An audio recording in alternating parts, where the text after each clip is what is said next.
Good morning. You're welcome to another edition of Import Export Platform Facebook Live from 3Team Pest Trade Academy. And my name is Dele Ayemibo. We're on to part 81 of starting and managing export business. Like I said, we might be getting to 100. We might be getting to 100. And we continue the conversation we started yesterday discussing the issues around the risk, issues around the problems of export business and how to fix them. Issues around the problems of export business and how to fix them. It's very important for us to realize the fact that in today's world, export business is something that any organization, any country should give a consideration. Not just give a consideration. Sorry, I'm trying to check, the voice. Okay, good.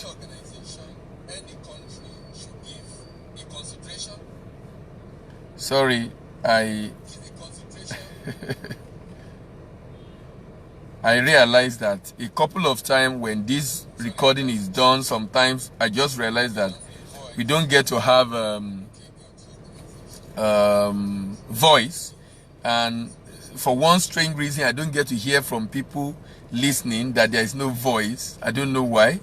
So I try to test it every time I start to be sure that it's a voice, so that even those that are not able to meet up with it eventually will be able to have a feel of it afterwards. So I'll continue from where we stopped yesterday. Like I was saying, that there are problems. Yesterday I talked about the problem of product. Today I will talk about the problem of paperwork. Paperwork is a challenge in export business, a major challenge in export business. There are issues around quality. There are issues around getting documents being cumbersome. There are issues around discrepancies which result from delays. Paperwork is a major challenge. And paperwork is so critical and important in international trade because a buyer most likely will not see the goods until it gets to destination, and sometimes we have to pay for the goods before the goods arrive at destination. He will not see the good before it gets to destination, but we have to pay for the goods before the good arrives at destination. So to pay for it before it arrives at destination, he has to rely on documents. He has to rely on documents, and that's very critical and very important. Because the fact that he has to rely on document means that if the document is fake, if the document is forged, if the document is defective, he might end up paying for goods that are not good enough for him.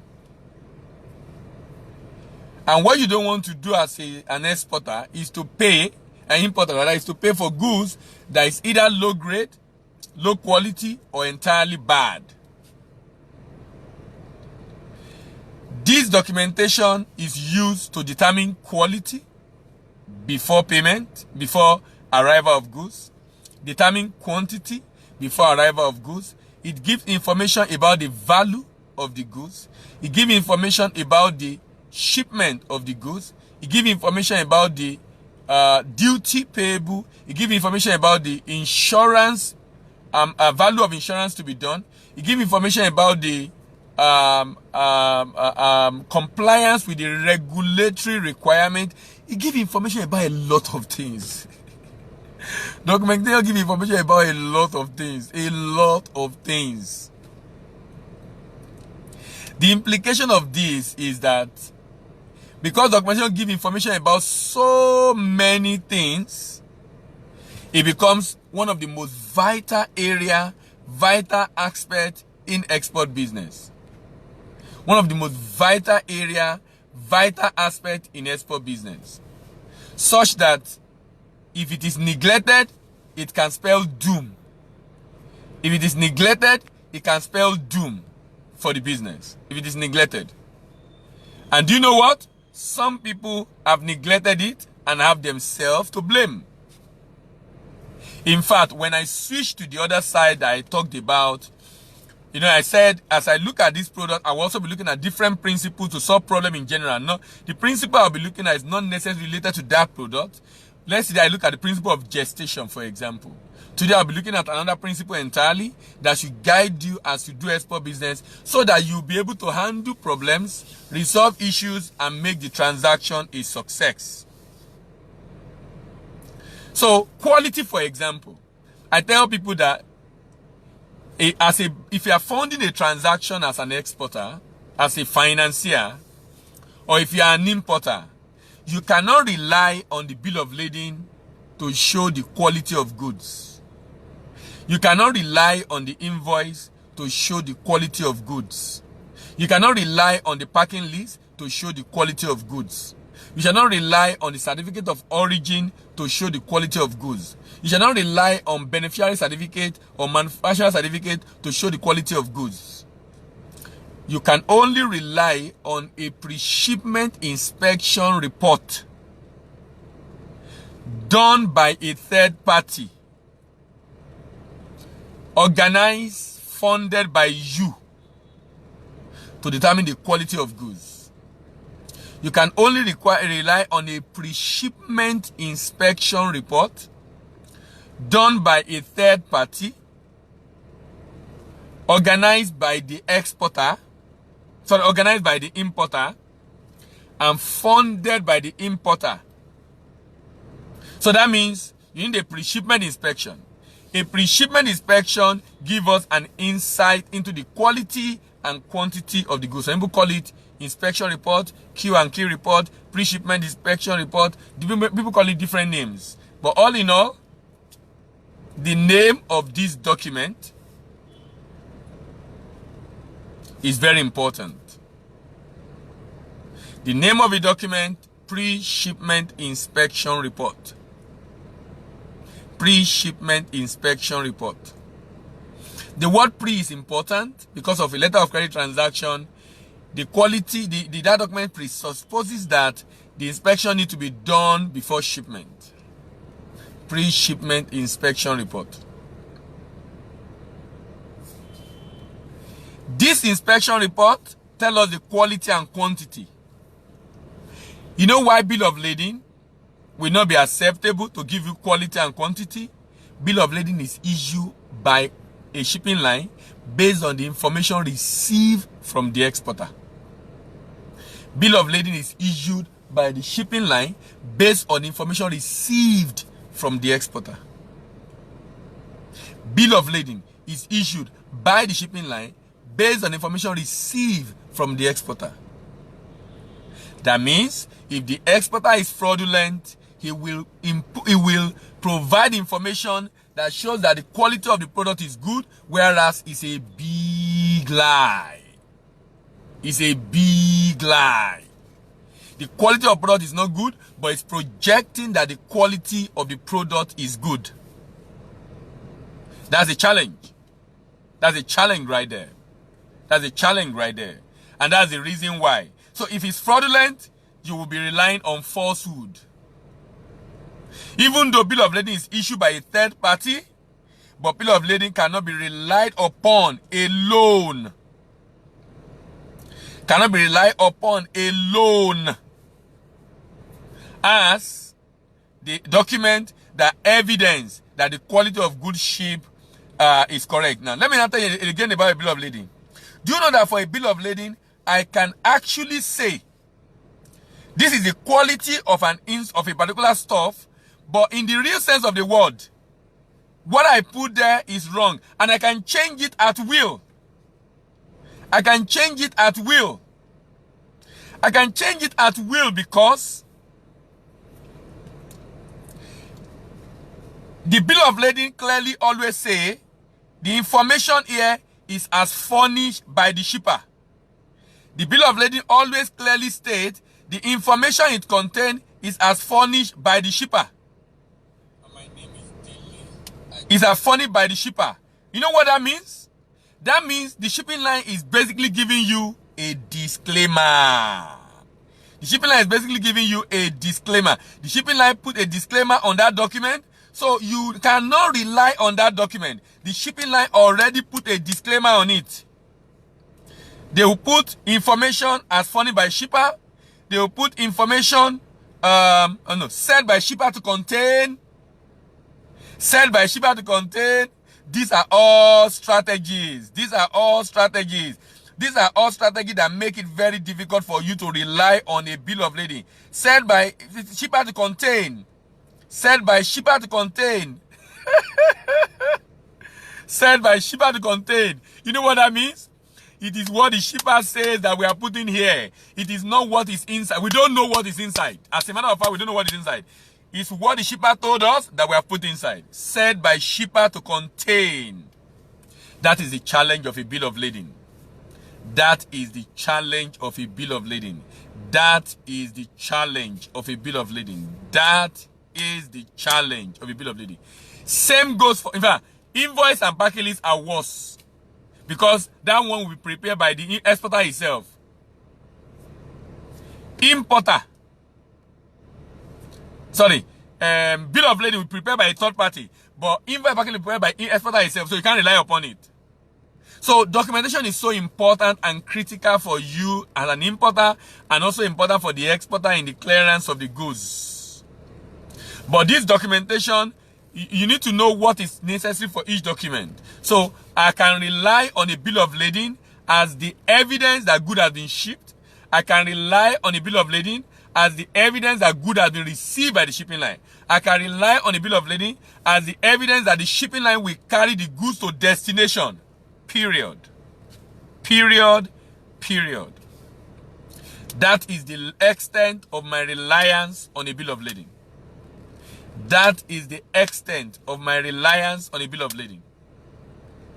That is the extent to which I can rely on a bill of lading. That is the extent. If I rely on a bill of lading more than this, sorry, I might not getting the wrong information. If I want to check quality and quantity, I don't rely on bill of lading again. I move away from the bill of lading. I move to another document called Pre-Shipment Inspection Report. Pre-Shipment Inspection Report. Someone said, what is the purpose of a draft SBLC? SBLC is standby letter of credit. When you say the purpose of a draft SBLC is probably given to you to give you an overview of the content of the standby letter of credit they are going to send to you. If you are listening to me, let me define standby letter of credit. SBLC is a standby letter of credit, and a standby letter of credit is a letter of credit standing by, waiting for the day of default. That's the way I define it personally. That's my definition. It's letter of credit standing by, waiting for the day of default. That means it's typically not the instrument for payment. It's used as a default provision that is only activated when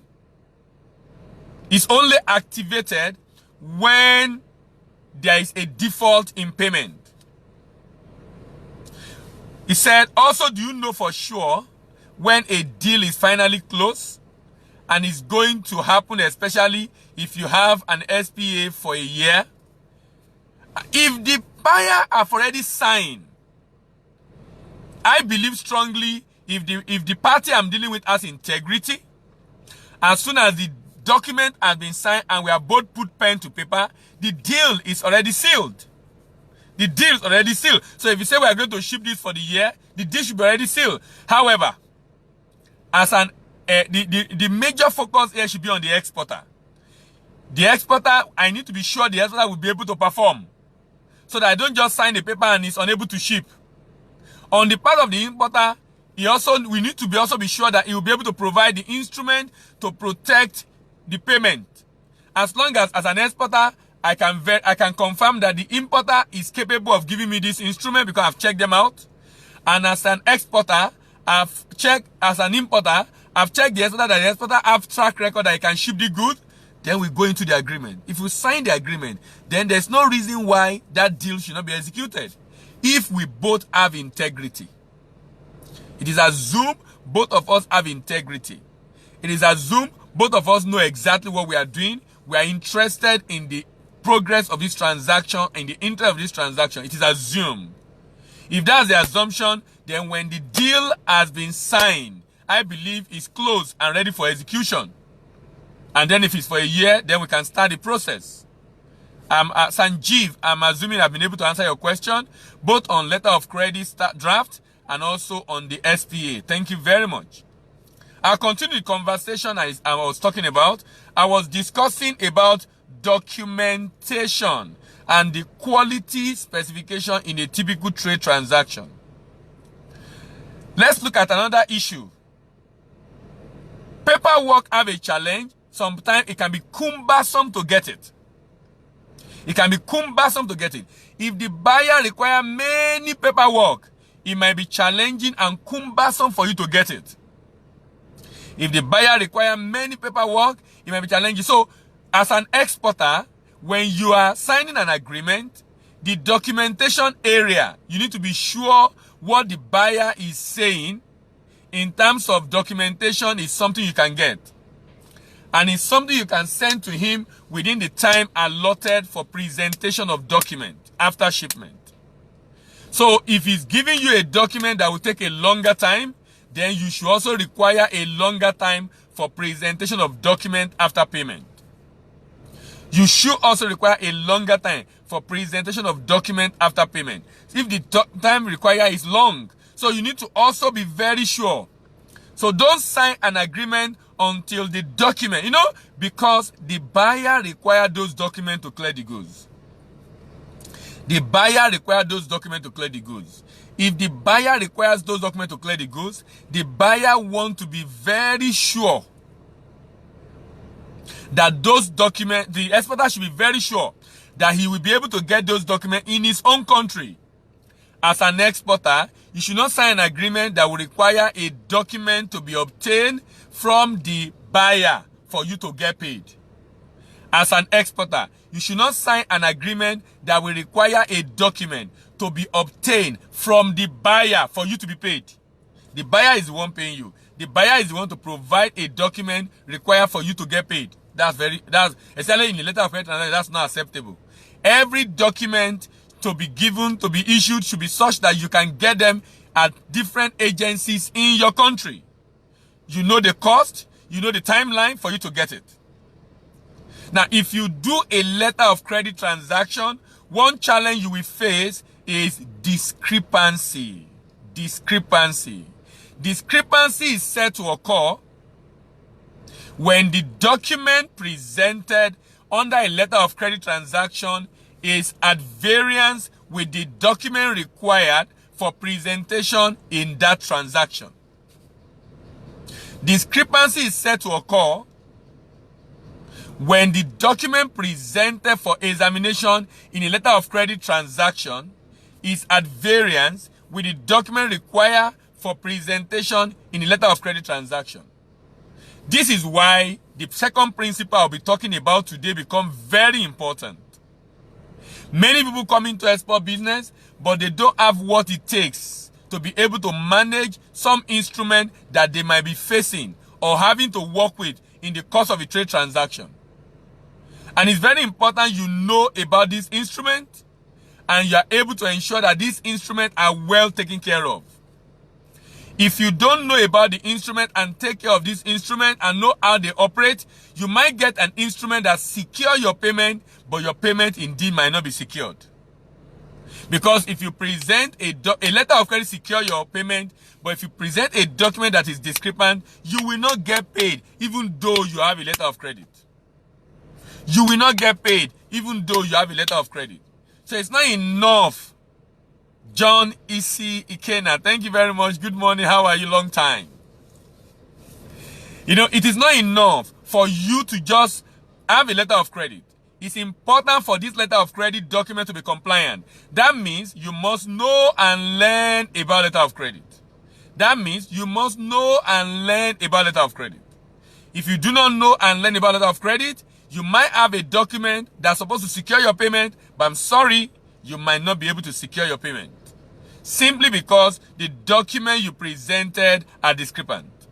A bank will examine document against letter of credit terms, and then against international standard banking against letter of credit terms, and again uniform custom practice UCB 600, and again international standard banking practice ISBP, to determine if that document is compliant or discrepant.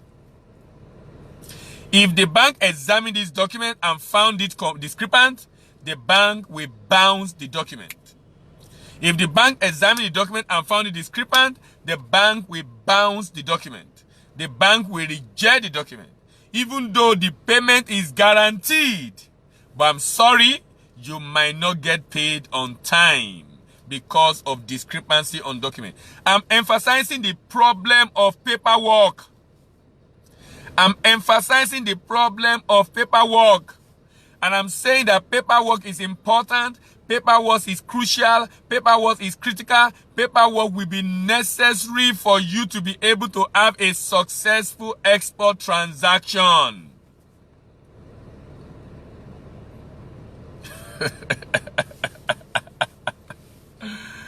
Paperwork is important. The documentation, pre and post export documentation, very important, very crucial. Another thing paperwork causes delay. You know, sometimes it's so important that documents might be difficult to obtain, and this causes delays. Sometimes the delays from the shipping line. Sometimes the delays from the government agency you are going to use to get the document. Sometimes delays from any of the body you have to work with. Delays here and there. These delays are not good. This delay can be painful. This delay can be dangerous. These delays are not very good at all.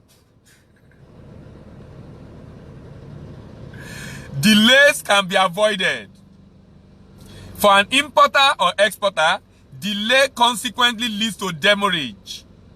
Discrepancies cause delays, and delay leads to demurrage. Demurrage is the fee paid for the usage of container beyond the free period while the container is in the custody of the shipping line. Demurrage is the fee paid for the usage of container beyond the free period while the container is in the custody of the shipping line. So if you are an exporter, demurrage can be incurred. It's called export demurrage. Your document is having issue, and because of that, the shipping line could not pick up your good for shipment. You are missing the shipping line. Every shipping line is coming. You are not able to pick up. They're not able to pick up because your document is not complete, and the custom have now approved that the goods should be picked up. Demurrage is the fee paid for the usage of container beyond the free period while the container is in the custody of the shipping line. On the import side, this happens when you also have issue with your document and you're unable to clear the goods on time. Demurrage is the fee paid for the usage of container beyond the free period while the container is in the custody of the shipping line. Demurrage. Container demurrage. And this is caused by delay. Now, as I round up this morning, I'll go back to the principle. Remember, I said, as I talk about this problem of export and how to fix it, I will also be talking about some critical principles that will help you to be able to effectively manage your export business. Yesterday, I talked about the principle of gestation, the law of gestation. That law says that every good thing and good idea you work at take time to materialize. Every good thing and good idea you work at take time to materialize. So avoid the temptation of hasty result.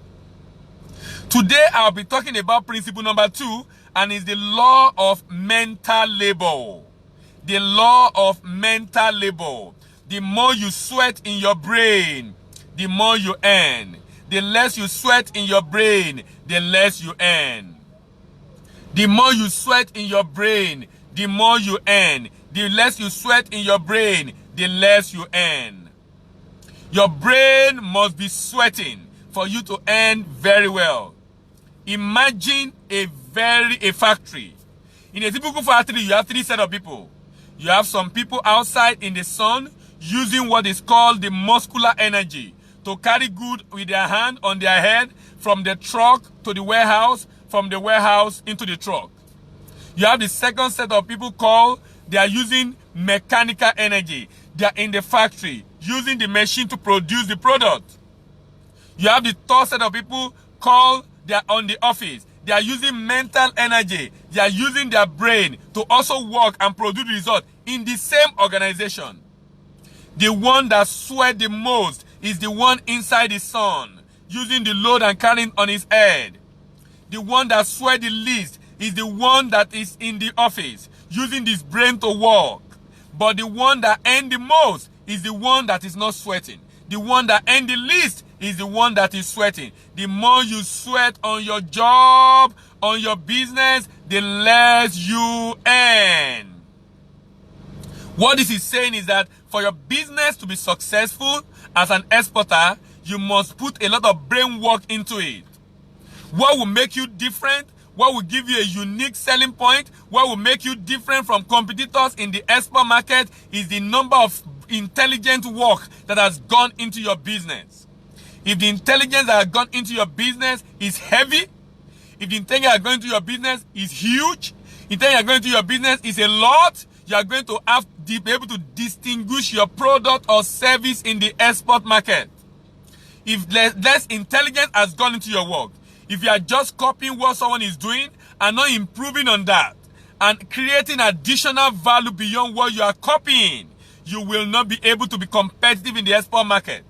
Remember, in the export market, different countries are coming together and they are meeting in the marketplace. Everybody wants market share. Everybody wants to sell. Everybody wants to command respect. Everybody wants to attract purchasing power to their capital in their country. If you are going to thrive in the export market, you must obey the law of mental labor. How much intelligent work is going into your business? How much of intelligent work is going into your business? What kind of thinking has gone into it? Your recipe, how unique it is. Your recipe, how unique is it? Your raw material, how do you source it? How do you ensure the quality is right? Does your product last longer than others? Does the quality better than others? These are the factors that will distinguish you in the export market. The more you sweat in your brain, in the development of your product, the more your product attracts purchasing power from different quarters of the world back to you. The more your product attracts purchasing power from the different quarters of the world to you. You cannot afford to sell shoddy product, rubbish product in the export market. The competition is fierce and nobody is going to take it lightly with you. In fact, if your product is bad, you are going to be giving your country a bad name. Because in the international market, they are not just buying your product, they are buying your country. They are not just buying your product, they are buying your country. If your product is good, it will rate your country better in the mind of the buyer, in the mind of the observer. If the product is bad, you are also going to rate your country very poor. Because as far as they are concerned, this product came from your country. As far as they are concerned, this product came from your country. They are not going to hold any other person responsible. They are not going to hold you responsible. They are going to hold your country responsible. You know what that does? It makes other people in your country to be difficult for them to sell to the same buyer. Obeying the principle of mental labor in your product and service development is so important, is so crucial, is so great, is so essential that you can't do without it. The law of mental labor. The law of mental labor. The more you sweat in your brain, the more you earn. And the less you sweat in your brain, the less you earn. My name is Dele Ayemibo, and thank you very much for listening to this Import-Export platform program again today. We're in episode 81. In the evening today, we'll be doing episode 82. And that means very soon, we're going to hit episode 100 in this series of starting and managing export business. Thank you very much for listening. Have a very good day at work. A great day at work. See you in the evening, and bye for now.